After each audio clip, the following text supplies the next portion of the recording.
ದಾಸರು ಒಂದು ಮಾತು ಹೇಳ್ತಾರೆ ಬಂಧುಗಳೇ, ರಾಮ ಸಮಾನ ನಾಮ ನಹಿ, ಶಿವ ಸಮಾನ ದಾತ ನಹಿ, ಜೂಟ ಸಮಾನ ಪಾಪ ನಹಿ, ಕಾಶಿ ಸಮಾನ ಕ್ಷೇತ್ರ ನಹಿ, ಮಾತೃ ಸಮಾನ ದೈವ ನಹಿ.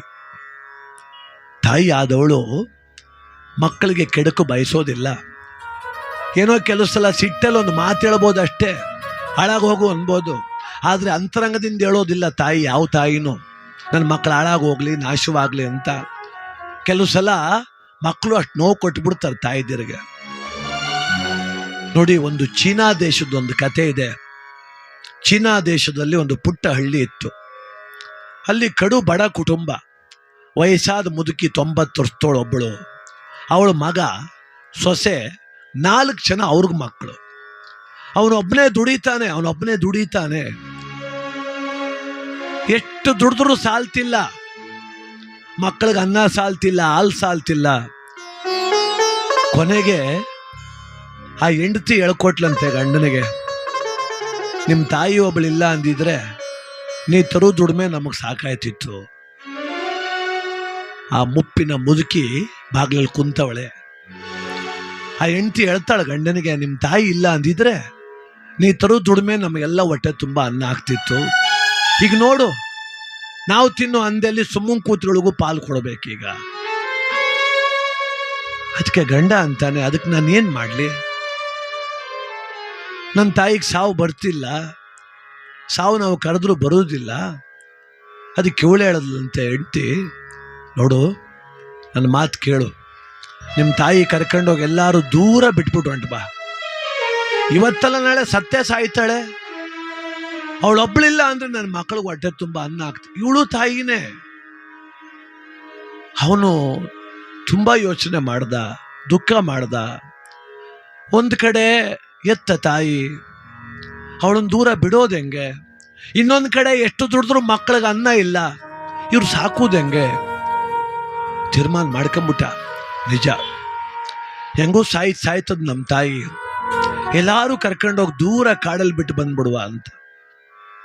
ಒಂದು ದಿವಸ ತಾಯಿ ಮುಂದೆ ಕುಂತು ಕೇಳ್ತಾನಮ್ಮ, ನಾನು ನಿನ್ನ ಅಲ್ಲೊಂದು ಬೌದ್ಧ ಸ್ತೂಪ ಇದೆ, ಚೈನಾ ದೇಶದಲ್ಲಿ ಅತಿ ಹೆಚ್ಚು ಪೂಜೆ ಮಾಡೋದು ಬುದ್ಧನನ್ನು, ಅಲ್ಲಿ ಕರ್ಕೊಂಡು ಹೋಗ್ತೀನಿ, ಬರ್ತೀಯಾ?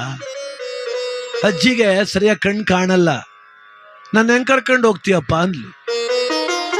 ಒಂದು ಬುಟ್ಟಿಲಿ ಕೂತ್ಕೋ, ತಲೆ ಮೇಲೆ ಹೊತ್ಕೊಂಡು ಹೋಗ್ತೀನಿ. ಅಲ್ಲಿಗೆ ಹೋದ್ರೆ ನಿನಗೆ ಭಗವಂತನ ಆಶೀರ್ವಾದ ಸಿಗ್ತದೆ. ಆಯ್ತು ಮಗನೇ, ಆಯ್ತು, ಹೋಗುವ. ಯಾವಾಗ ಹೋಗುವ? ನಾಳೆ ಬೆಳಿಗ್ಗೆನೆ ಮುಂಜಾನೆ 4 ಗಂಟೆಗೆ ಹೊರಟು ಬಿಡುವ. ಆಯ್ತು. ಒಂದು ದೊಡ್ಡ ಬುಟ್ಟಿಲಿ ತಾಯಿ ಕುಂಡಿಸ್ಕೊಂಡ, ತಲೆ ಮೇಲೆ ಹೊತ್ಕೊಂಡ. ಅಜ್ಜಿ ಆ ಮೊಮ್ಮಕ್ಕಳೆಲ್ಲರನ್ನು ಕರೆದು ಮುತ್ತಿಟ್ಟು 4 ಜನ ಮೊಮ್ಮಕ್ಕಳಿಗೆ ಆಶೀರ್ವಾದ ಮಾಡಿದ್ಲು. ಚೆನ್ನಾಗಿರಿ ಮೊಮ್ಮಕ್ಕಳ ಅಂತ. ಸೊಸೆಗೂ ಆಶೀರ್ವಾದ ಮಾಡಿದ್ಲು. ನಾನು ಹೋಗಿ ದೇವ್ರು ನೋಡ್ಕೊಂಡ್ ಬರ್ತೀನಿ ಒತ್ಕೊಂಡು ಹೊರಟ ಮಗ.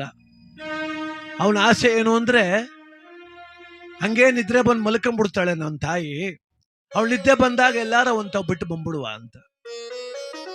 ಇವಳು ಮಲಗ್ತಾನೆ ಇಲ್ಲ. ಮಗನೇ, ನೀ ಚೆನ್ನಾಗಿರ್ಬೇಕು, ಮಕ್ಕಳು ಚೆನ್ನಾಗಿ ಓದಿಸ್ಬೇಕು, ನೀ ಚೆನ್ನಾಗಿರ್ಬೇಕಣಪ್ಪ, ವರ್ಷಕ್ಕೊಂದ್ಸಲ ಇಂಥ ಪೂಜೆ ಮಾಡು ಅಂತಾಳೆ. ಒಯ್ತಾ ಆ ಕಾಡಿನ ದಾರಿಲಿ ಒಯ್ತಾವನೆ, ದಟ್ಟ ಕಾಡು. ಈ ಅಜ್ಜಿ ಏನ್ ಮಾಡ್ತಾಳೆ, ಆ ಪಕ್ಕದಲ್ಲಿ ಎಲೆ ಗಿಡ ಅವೆಲ್ಲ ಕಿತ್ತು ನೆಲಕ್ಕೆ ಹಾಕಂತ ಒಯ್ತಾವಳೆ. ಕೈಗೇನು ಸಿಗ್ತದೆ ಅಕ್ಕಿಡೋದು, ಕೆಳಕ್ಕೆ ಹಾಕೋದು. ರಾತ್ರಿ 10 ಗಂಟೆ ಆಯ್ತು, ಇವಳು ನಿದ್ದೆ ಬರ್ತಿಲ್ಲ. ಅವನು ನಿದ್ದೆ ಬರ್ದೆ ಕೆಳಕ್ಕೆ ಇಳಿಸಂಗಿಲ್ಲ. ಬೆಟ್ಟ ಹತ್ತದ, ಇನ್ನೊಂದು ಬೆಟ್ಟ ಇಳದ, ಕಾಡು ಮಧ್ಯಕ್ಕೆ ಹೋದ, ನದಿ ಪಕ್ಕಕ್ಕೆ ಹೋದ.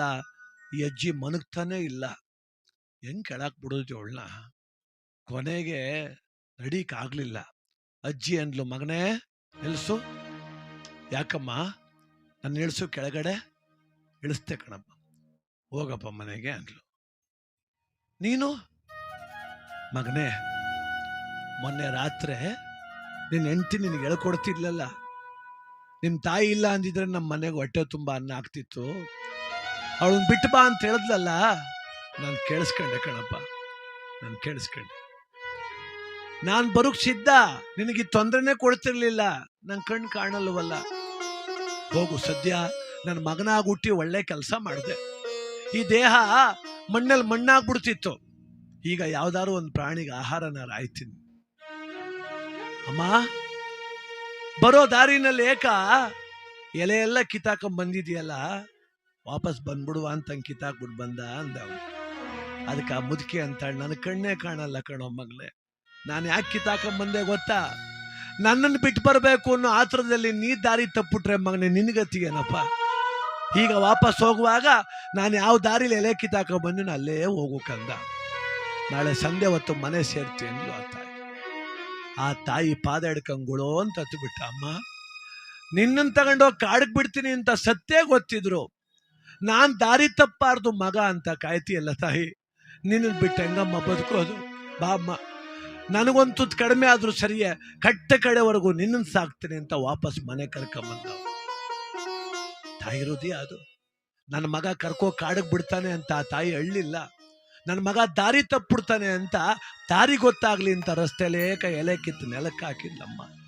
ಅದಕ್ಕೆ ಮನುಷ್ಯನ ಜೀವನದಲ್ಲಿ ಕಟ್ಟ ಕಡೆವರೆಗೂ ಕೂಡ ಮಕ್ಕಳ ಯಶಸ್ಸು, ಶ್ರೇಯಸ್ಸು, ಅಭಿವೃದ್ಧಿ ಬಯಸೋ ಏಕೈಕ ಜೀವ ಅದು ತಾಯಿ ಜೀವ. ಈ ಜಗತ್ತಲ್ಲಿ ಯಾವ ದ್ರೋಹನಾರು ಮಾಡಿ ಏನೋ ಮಾಡ್ಬೋದೇನೋ, ಆದ್ರೆ ಮಾತೃದ್ರೋಹ ಮಾಡಿ, ಪಿತೃದ್ರೋಹ ಮಾಡಿ, ಗುರುದ್ರೋಹ ಮಾಡಿ ಯಾರು ಬದುಕಿಲ್ಲ. ಅದಕ್ಕೆ ಎಚ್ಚರವಾಗಿರೋಣ, ಎಚ್ಚರಿಕೆಯಿಂದ ಬದುಕೋಣ.